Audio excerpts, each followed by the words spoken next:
So now that we know what's holding us back, let's get started. We liken this kind of work to a military campaign, a strategic campaign. And like any strategic campaign, it starts with a clear, defined mission. Ask yourself, what's your purpose? What's your big why?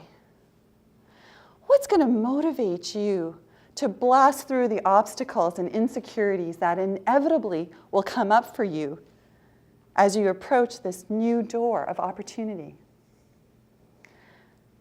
Well, I asked myself that question 15 years ago, and the answer I gave was Natasha. It was 1995.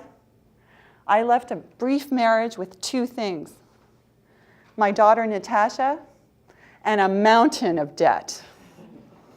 And I was working as a research analyst at a television station, Canada's third largest station, called City TV. And I wasn't making a lot of money as a research analyst. And I would rush home after work, pick Natasha up from daycare, bring her home, feed her, play with her, put her to bed. And I would sit alone, exhausted at the kitchen table many nights. And I would worry. I would worry about how I was going to pay my bills. And I would worry about how I was going to provide a good life for my daughter, Natasha. So I knew I had to do something fast, and I needed to do it right now. So when a position came available at City TV to earn more money, a sales position, I jumped at the opportunity.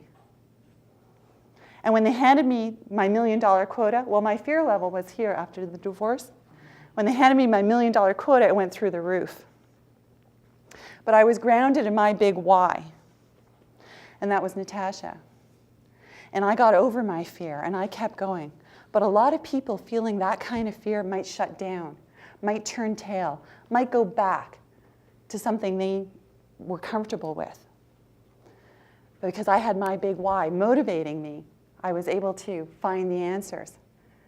So they handed me a few sales tools when they handed me this $1 million quota. We had these 8x10 pictures of our television shows, like Jerry Seinfeld.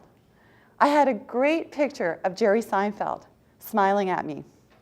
But he wasn't telling me any convincing arguments about how to convince a retailer to take money out of print, radio, and newspapers and try this new thing called television with me. You know, a 30-second spot in television was $25,000. And that was for a rerun of Jerry Seinfeld. But I didn't complain. I didn't wait for my sales manager to make better sales tools for us. I learned how to wrap a system of support around myself, and I went from a very modest base salary to a six-figure income in the first year that I was with City TV. And I'm going to share with you some of those simple tactics today. So I encourage you to get grounded in your big why. What is your mission? And then once you have your mission, the first step is to take careful aim. There are many doors out there, all shapes and sizes, big and small. Some of this business is good business for you, and some of this business is not good business. So which doors are you going to aim at? Aiming high can have a dramatic effect on that. Remember, I told you gunpowder business is an accelerant. We believe in aiming for the decision makers who can sign off on budget, who can actually hire you, speaking directly to them. So one time, I was playing golf and I met this client, Avaya, and they asked us, can you book meetings with CIOs? I said, absolutely. So we called all the CIOs of all the Fortune 500 companies that they weren't doing business with, and we booked meetings for them. And before I pass it off to one of my team leaders, I like to test to see if I've bulletproofed my people properly to set them up for success. And we're going to talk about bulletproofing next. But to test it myself, I called the executive assistant of Toyota first. And I told her all the good reasons why Avaya could help them, save them money, do things faster. She loved all these great reasons. She says, let me call you back.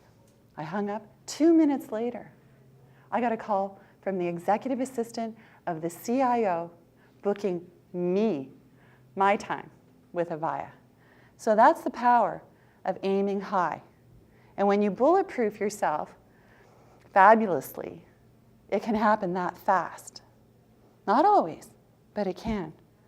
So next step, let's talk about bulletproofing. Bulletproofing is about protecting your self-esteem.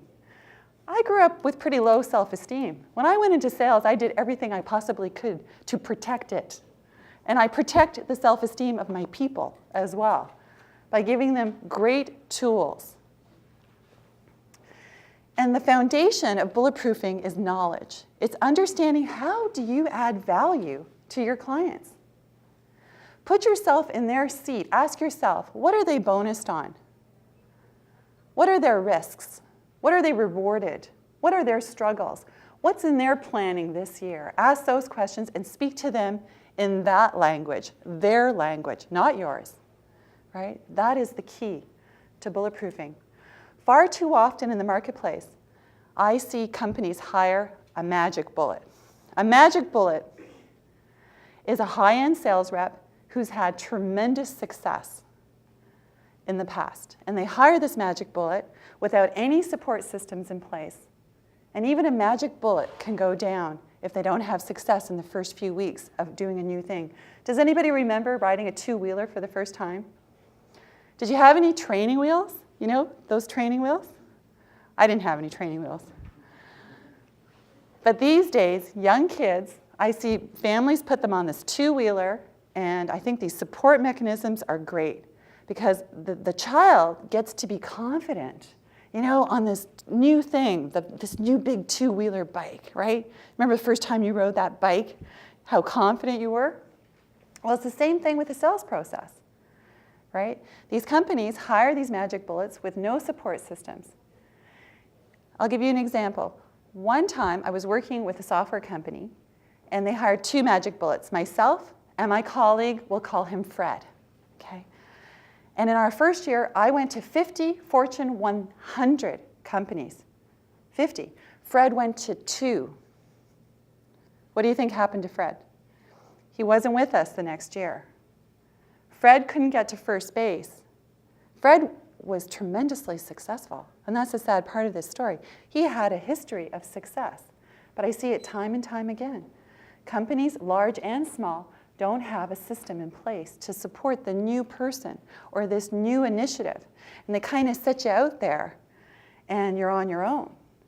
But I had developed a system of support at City TV to survive that position. Large television station. Well, here I was in an entrepreneurial software company doing the same thing. Right? So let me share with you a story of how I wrapped a system of support around one of my executive assistants. I was hired as a US sales manager back in the late 90s, just before the dot-com boom, or in the middle of the dot-com boom.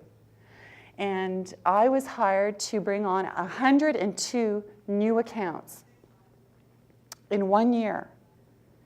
They budgeted a $10,000 a month travel budget, and they budgeted an executive assistant. They gave me an EA. And these targets were Saks Fifth Avenue, Amazon.com, FTD, Neiman Marcus. Think of a big brand like Tiffany's, and it was on this target list. And I started to think, well, how am I ever going to get to this many targets fast enough? I mean, work from abundance. If you need 102 targets, let's say my closing ratio is really bad and it's 4, 1, and 4. So I've got to meet with 400 clients to make sure I am successful with this 102, right? So it's physically impossible to fly around the country fast enough and do this. So I was looking one day at my lovely executive assistant, and I thought, you know what? I'm going to train you to do my prospecting for me. And I have to tell you, when I broke the news to her, she was not happy, okay? She had never done this kind of work before. She was a traditional executive assistant. But I set her up for support, and this is how I did it. I started her off with a great voicemail. You can build an entire relationship with voicemail. But more importantly, no one rejects you on voicemail, right? It's a one-way conversation. So I gave her a great voicemail, and we rehearsed it and rehearsed it.